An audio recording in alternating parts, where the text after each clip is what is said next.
Hey guys, thanks for here. Thirumavalavan திருச்சியில் இப்போ சில நாட்களுக்கு முன்னாடி ஒரு மாநாடு ஒன்று நடத்துறாரு. அது மாநாடுன்னு சொல்லக்கூடாது, ஒரு பேரணி, ஒரு 8 கிலோமீட்டர் பேரணி நடந்து ஒரு பொதுக்கூட்டம் ஒன்று கூட்டுறாரு. அந்த பொதுக்கூட்டத்துக்கு பேர் பார்த்தீங்கன்னா மதச்சார்பின்மை. ஓகே, இப்போ இதில் என்னப்பா இருக்குது அப்படின்னு கேட்டிங்கன்னா, அந்த மாநாட்டுக்கு சாரி நான் அந்த பொதுக்கூட்டத்தை மாநாடுன்னே சொல்கிறேன். அந்த நிகழ்ச்சிக்கு பார்த்தீங்கன்னா எல்லாருமே ஒரு ப்ளூ கலர் கோட் போட்டு வராங்க. திருமாவளவன்லேருந்து அவருக்கு கீழே இருக்கிற எல்லா தொண்டர்களுமே பார்த்தீங்கன்னா பெரும்பாலும் கோட் போட்டு வராங்க. இது வந்து தலைமை சொல்லுச்சு அப்படின்னு எல்லாரும் சொல்கிறாங்க.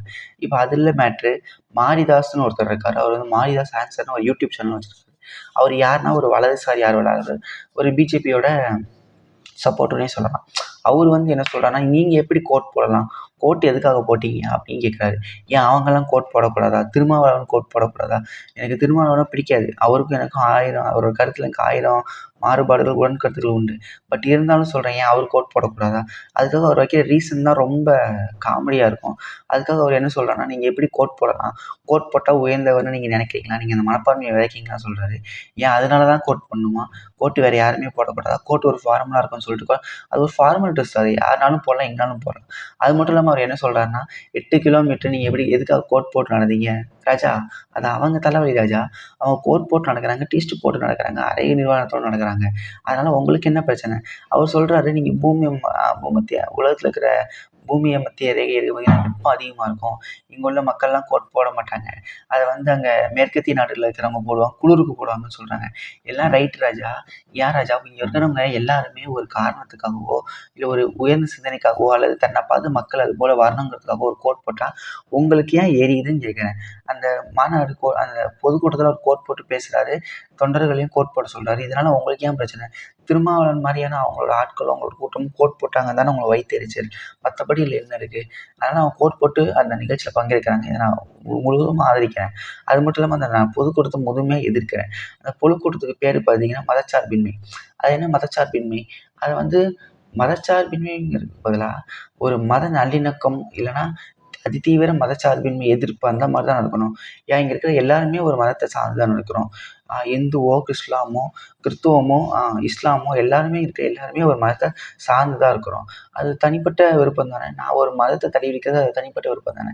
அந்த மதத்தை அதிதீவிரமாக நான் சார்ந்து இருக்கும்போது தான் அந்த மதத்தை விதைக்கணும், அந்த மதத்தை பரப்பணும்னு நினைக்கும் போது தான் இந்த நாட்டில் பிரச்சனையே வருது. இங்கே இருக்கக்கூடிய சில பேரை என் மதத்துக்கு மாற்றணும், அவங்களுக்கு பிடிக்கலனாலும் என் மதத்தை நான் பரப்ப போகிறேன், என் மதத்தை பற்றி நான் பெருமையாக பேச போகிறேன் அப்படிங்கிற பட்சத்தில் மட்டும்தான் இங்கே மத பிரச்சனைகள் வருது. ஆனால் அந்த பொதுக்கூட்டத்தோட தலைப்பே எனக்கு பிடிக்கல, மதச்சார்பின்மை. ஏன் மதத்தோடு இருந்தால் இங்கே என்ன பிரச்சனை?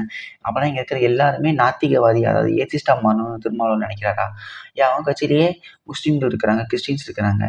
உங்களுக்கு தெரியும் நினைக்கிறேன், இந்த ரிலீஜியன் கன்வெர்ட், அதாவது இந்த கிறிஸ்துவமாக கன்வெர்ட் பண்ணதில் பரப்பினதில் அதிகமாக பாதிக்கப்பட்டவர்கள் பார்த்திங்கன்னா அந்த பறையர் சமூகத்தினர் தான்.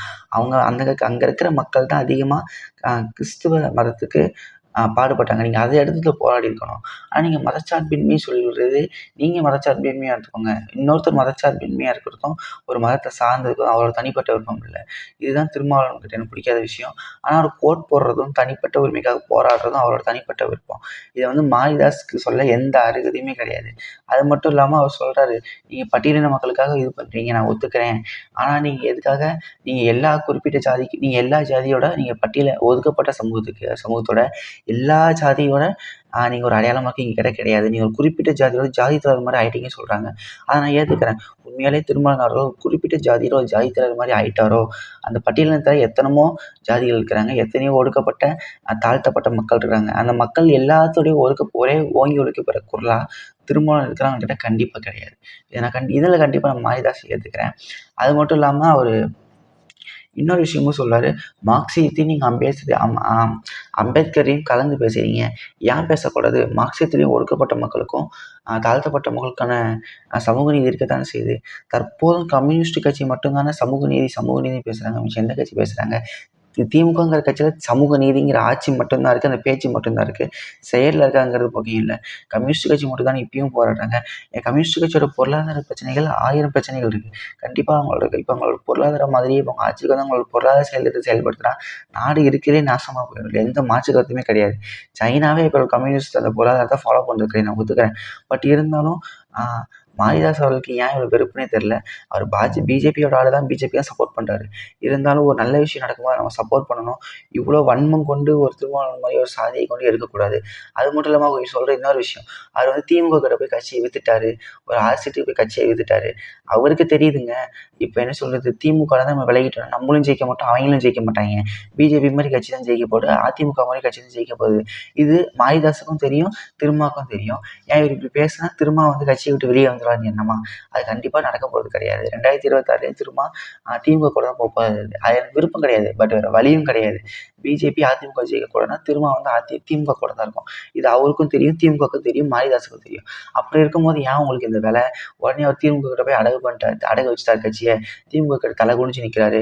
அவர் விருப்போடு தான் நிற்கிறாரு. நான் இல்லைன்னு சொல்லவே இல்லை. ஒரு விருப்பம் இல்லாமல் தான் திமுகவோட கட்சியில் நிற்கிறாரு.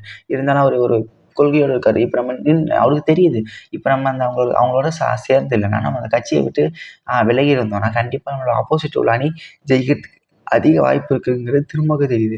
அது மாரிதாஸுக்கு தெரியலையா? தெரியுதுல்ல, தெரிஞ்சுட்டே தானே கதறாரு. சரி கதறட்டும்.